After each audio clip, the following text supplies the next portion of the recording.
Good morning. Welcome back. We have Yonas joining us today with Nine Business Group and Elevate Your Business Spotlight interview. Yonas, please introduce yourself and most importantly, your company name, what you do, what sets you apart from your competition. Welcome. Thank you, Ken. Thank you for having me. As you said, my name is Yonas. My company's name is Mado. And what we do is we help right now people out of Ethiopia find remote work with Canadian and US companies, professionals in sales, marketing, software developers, those kind of roles. So you've been at it for a year.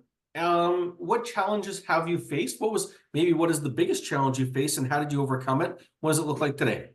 The biggest challenge we faced was the lack of brand or awareness for what we bring to the table. And Ethiopia has some exceptional people, exceptional talent. And the first couple of months talked about it, I was wasting my time, Kent.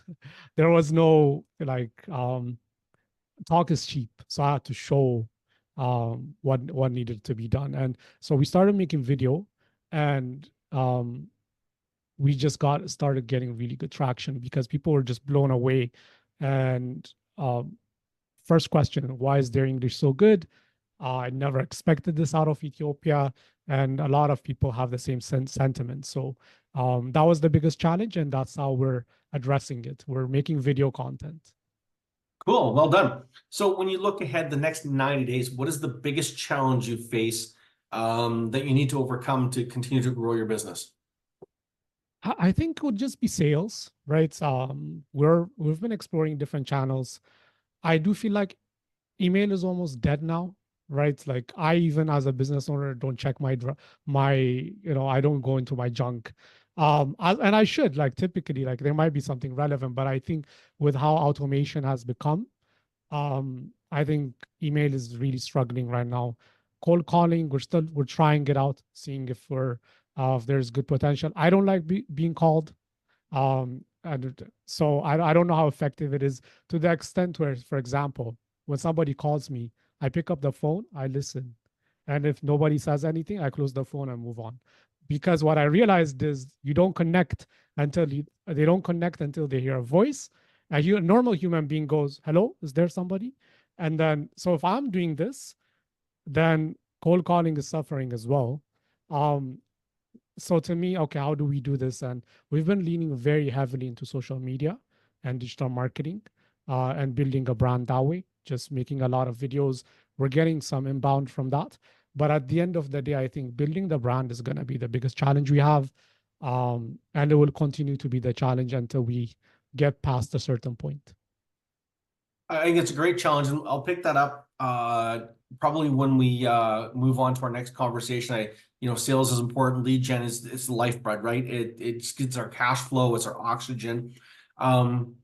But one of the things you said before we hit record, I want to get into is you expressed some interest, concern over, and you use the word exploitation. And I'm going to infer is that paying people the local wage for value they deliver in a North American place. Can you elaborate on that? Give it some definition, and then tell us about your concern regarding it. Good. So in the global space, something that commonly happens is, and I see a lot of businesses, that is their value prop, right? Get the same kind of level of person for 20% of the total cost or 15% of the total cost. And I've never been a huge fan of that. I think people should get paid for the value they bring to the table. There might be some discount for many different reasons, right? Cost of living being one of them. But I do think it's really bad across the board for everybody involved. I think it's bad for the local people, right? Let's say Canadians. If somebody's doing it for 20% of the same value, Canadians start to hurt, right? With all the jobs, for example, that got offshored to China, for example, you know what happens, right? Local jobs get lost. I think if the work starts to equalize, right, where people even across offshore start charging for the value they bring to the table, I think it's a much healthier space for work in general for everybody involved. And I know there are a lot of agencies, and that makes one of the things that makes us different is we don't do that. We are talent and community supported. everything that a person makes, um, they get directly into their bank account and they willingly choose to support what we do. Very different from a lot of the agency models that are out there. I want to see a world where people just get compensated for the value they bring to the table and it's not exploitative. That it might be like a 30%, 40% discount, but the moment it starts passing 60, 70%, I think there's the person taking that much is not adding enough value to do so. I don't think that's the All right, reality. let's have the debate. I wanna lean in a little bit because we are in a Do global it. world now. And I hear you. I think it's an important message, but the flip side is whether I'm in Calgary or Edmonton, Western Canada or Canada, the value is really up to the service provider and the buyer, if you will, say myself as a business owner, to determine the value. Now, if somebody else somewhere else in the world still produces the same thing of quality that I'm happy with for a different amount, have they not in turn established the value? So as you say Because that, if I give you an analogy, right? I'm in Calgary and I can go to any one of 4 or 5 different coffee stores. If a coffee store continues to sell coffee for $1 and they steal all the market share from the Starbucks, the Tim Hortons, etc., or $1.50, have they not established the value for coffee? And why is that not fair anymore? Because it's up for everybody else to compete. I hear what you're saying. I think the my point to that is um, there's a lot of leverage, right? That comes into the workplace. And I think it happens locally, but then also globally. When somebody doesn't have access to opportunities, you can exploit it, right?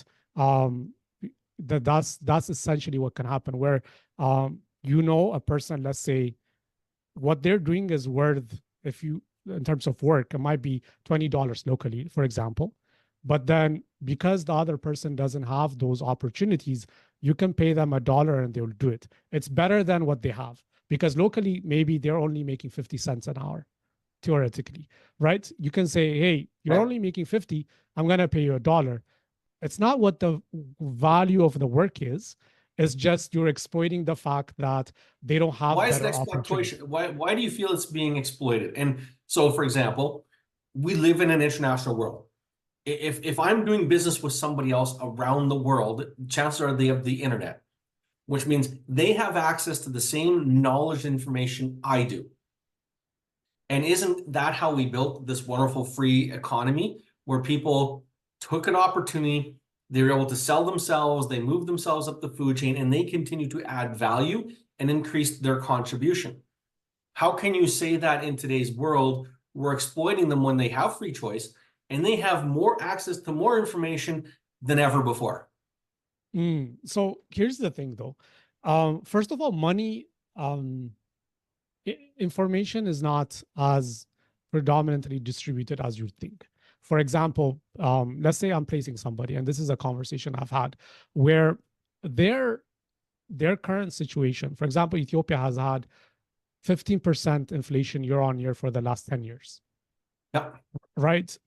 So any amount of money they can get paid, they're happy with because it's going to be infinitely better than their local context. So I have placed, for example, a software developer, just having a conversation last week where, I said $30 an hour is very, very good value for the company that I was placing them at.